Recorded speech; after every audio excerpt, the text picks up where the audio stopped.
Halo teman-teman semua, perkenalkan nama saya Cindy Dianurmala dengan NIM 2280224128 dari Program Studi Pendidikan Administrasi Perkantoran, Fakultas Ekonomi Universitas Negeri Yogyakarta.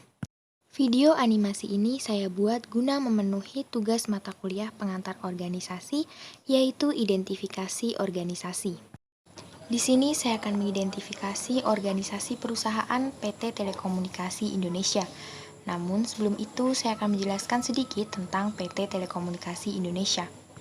PT Telekomunikasi Indonesia merupakan salah satu perusahaan badan usaha milik negara yang merupakan perusahaan penyelenggara informasi dan telekomunikasi serta penyedia jasa dan jaringan telekomunikasi secara lengkap atau full service and network provider yang terbesar di Indonesia.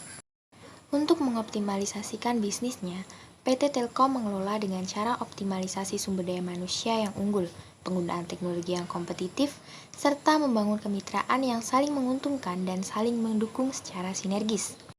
Identifikasi yang pertama yaitu asas-asas organisasi perusahaan PT Telekomunikasi Indonesia. Terdapat beberapa asas. Yang pertama yaitu asas tujuan organisasi perusahaan yang jelas. Tujuan organisasi yang jelas akan menjadi sebuah fondasi bagi kelangsungan organisasi tersebut. PT Telekomunikasi Indonesia memiliki tujuan organisasi yang jelas, yaitu mewujudkan bangsa yang sejahtera dan berdaya saing, serta memberikan nilai tambah yang terbaik bagi para pemangku kepentingan. Asas yang selanjutnya yaitu asas departemenisasi atau pembentukan unit kerja.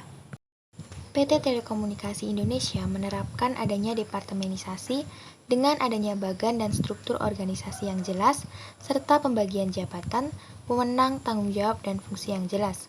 Selain itu, PT Telekomunikasi Indonesia menerapkan departemenisasi dengan menggunakan divisi-divisi, di mana setiap divisi memiliki tugas, wewenang, dan tanggung jawab yang berbeda-beda. Asas yang ketiga yaitu adanya koordinasi dan fleksibilitas. Koordinasi antar unit kerja dan antar personil merupakan suatu asas penting dalam organisasi sebuah perusahaan. Asas lainnya yang terdapat pada organisasi perusahaan PT Telkom yaitu adanya fleksibilitas atau kemampuan untuk beradaptasi pada perubahan-perubahan zaman, mengingat bahwa perusahaan ini merupakan perusahaan yang bergerak di bidang teknologi. Selain itu, PT Telkom juga menyadari dan memahami keberadaan SDM yang memiliki peranan dan posisi penting dalam upaya pencapaian visi misi perusahaan. Oleh karena itu, PT Telkom terus mengembangkan SDM yang ada agar mampu memiliki keterampilan yang unggul dan profesional guna mencapai tujuan perusahaan. PT Telekomunikasi Indonesia juga mengimplementasikan strategi-strategi bisnis dan operasional perusahaan yang berorientasi kepada pelanggan atau customer oriented.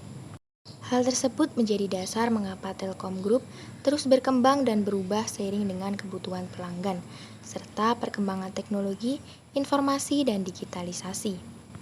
PT Telkom percaya bahwa keberhasilan organisasi sangat bergantung kepada seberapa kuat seluruh jajaran berpedoman kepada visi, misi, inisiatif strategis, dan nilai-nilai ideal yang tumbuh dan berkembang dalam organisasinya.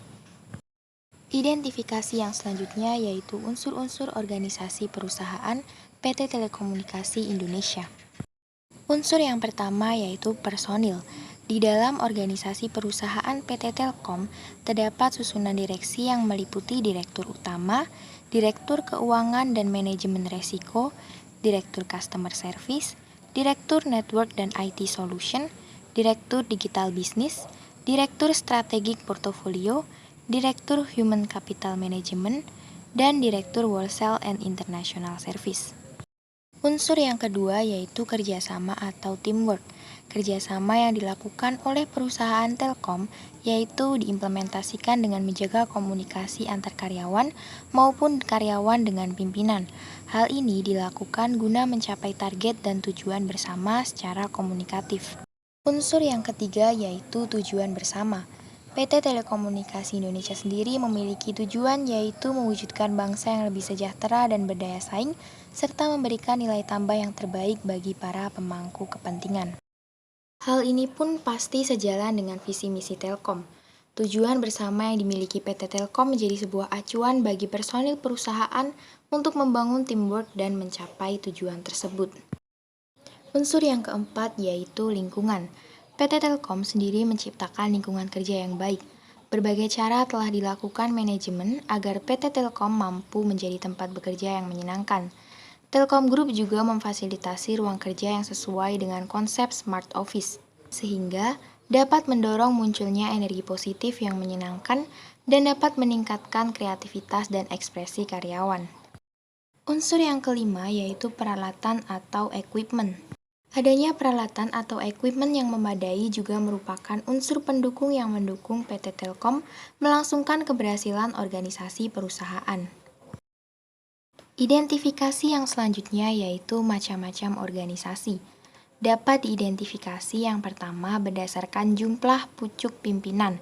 PT Telekomunikasi merupakan organisasi perusahaan dengan kepemimpinan bentuk jamak. Selanjutnya yang kedua berdasarkan keresmiannya. PT Telkom merupakan perusahaan formal.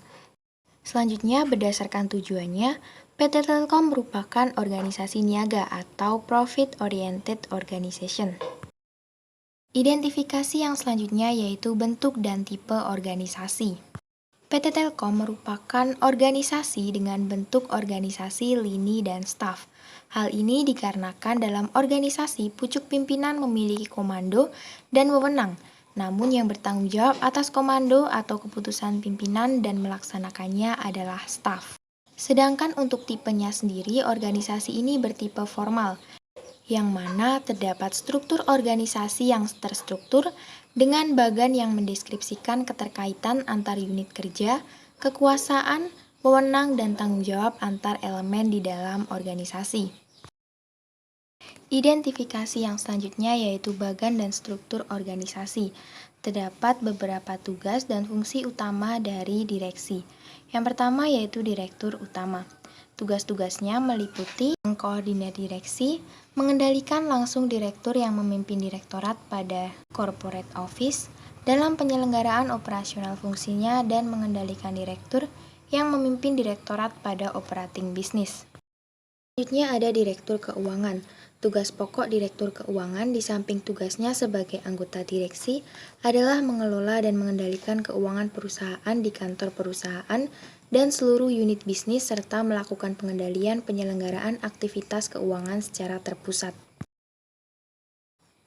Identifikasi yang selanjutnya yaitu komunikasi yang terjadi pada organisasi perusahaan. PT Telkom menjunjung tinggi kekompakan antar anggota organisasi di perusahaan. Oleh karena itu, komunikasi merupakan hal penting yang dilakukan oleh setiap anggota di dalam organisasi perusahaan. Selain itu, PT Telkom juga menjunjung tinggi budaya perusahaan yang mana berupa kekompakan antara atasan dan bawahan maupun antar karyawan terjalin selaras. Identifikasi yang selanjutnya yaitu peranan staf pada organisasi. Di dalam suatu organisasi perusahaan tentunya terdapat staf yang membantu peranan pimpinan. Staf sendiri memiliki berbagai macam tugas meliputi perencanaan, pembinaan, pengawasan, pengambilan keputusan, menghimpun, mencatat, mengolah, dan tugas-tugas lain dalam membantu organisasi meliputi melayani telepon, menyimpan surat atau arsip, mengirim email, dan lain sebagainya. Pada PT Telkom, terdapat beberapa peranan staf meliputi yang pertama terdapat Dewan Direksi. Kegiatan utamanya yaitu mengendalikan atau mengarahkan pelaksanaan kegiatan PT Telkom, mengawasi pelaksanaan kegiatan, dan menerima laporan kegiatan secara administratif kepada Kepala Divre.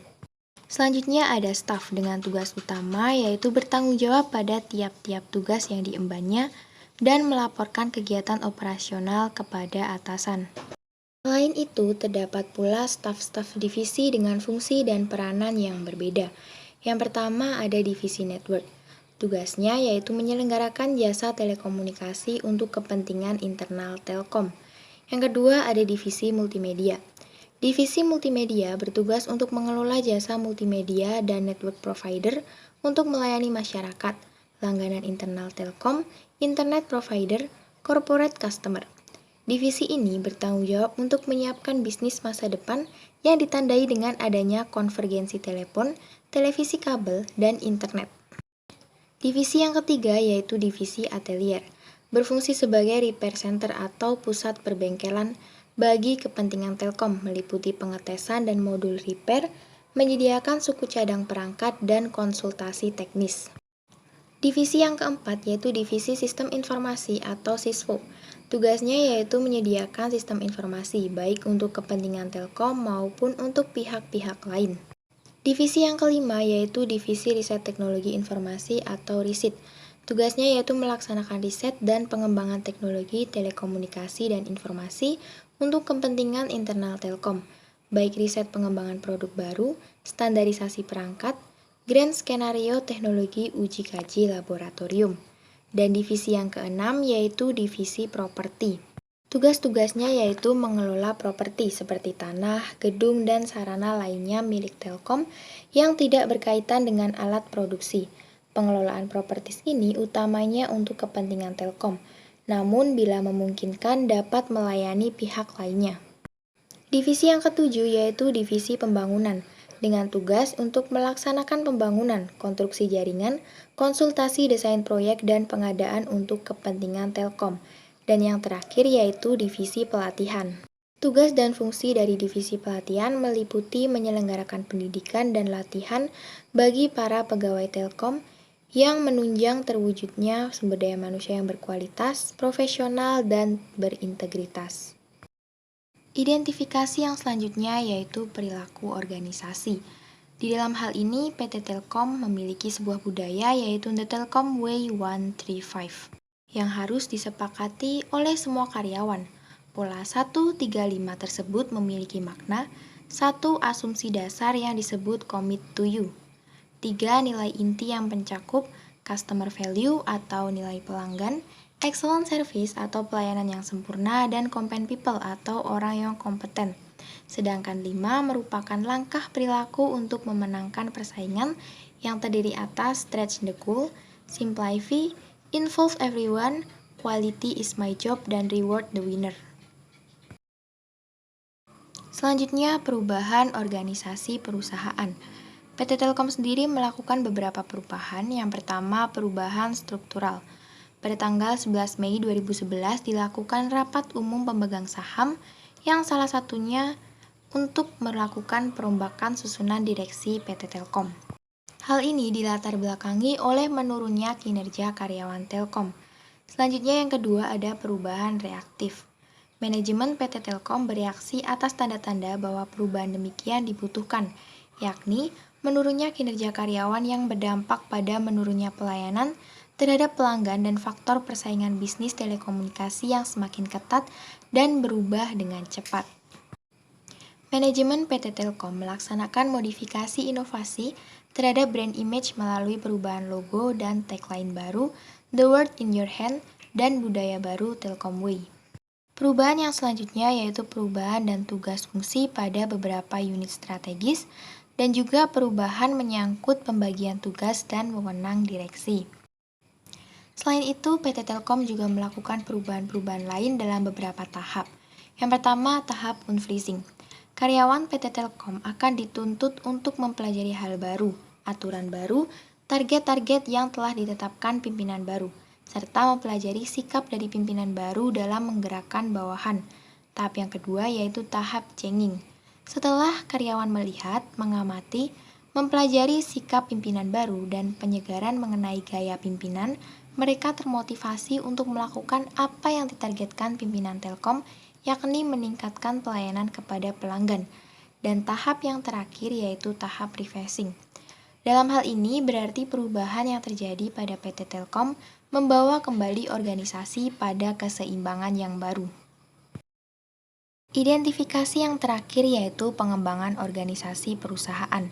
PT Telekomunikasi Indonesia merupakan salah satu perusahaan telekomunikasi terbesar. Hal ini tentu menjadi tuntutan tersendiri bagi Telkom untuk melakukan perkembangan ke arah yang lebih maju dan lebih baik dari sebelumnya. Peran jasa telekomunikasi di era globalisasi semakin meningkat sesuai dengan perkembangan dan pertumbuhan ekonomi, sosial, dan budaya. Perkembangan dan pertumbuhan jasa telekomunikasi secara kuantitas dari tahun ke tahun mengalami peningkatan yang cukup drastis. Untuk mengantisipasi kebutuhan masyarakat yang terus meningkat akan kebutuhan telekomunikasi, maka PT Telkom dengan segala upaya yang dimiliki telah berusaha memenuhi tuntutan kebutuhan tersebut.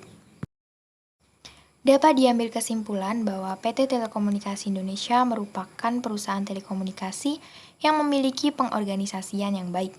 PT Telkom memiliki asas-asas organisasi yang sejalan dengan visi misi perusahaan PT Telkom sendiri.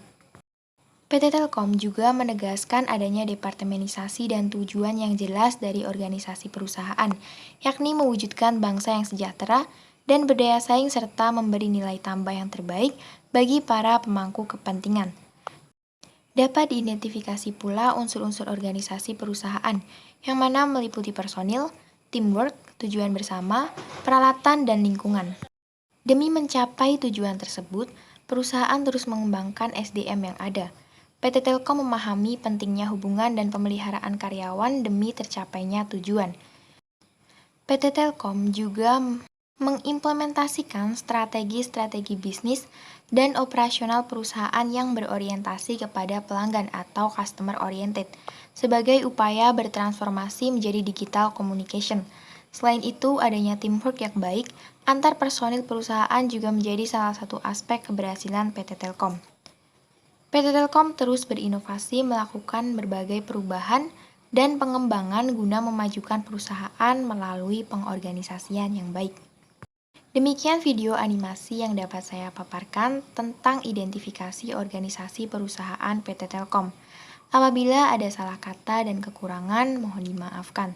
Sekian dan terima kasih.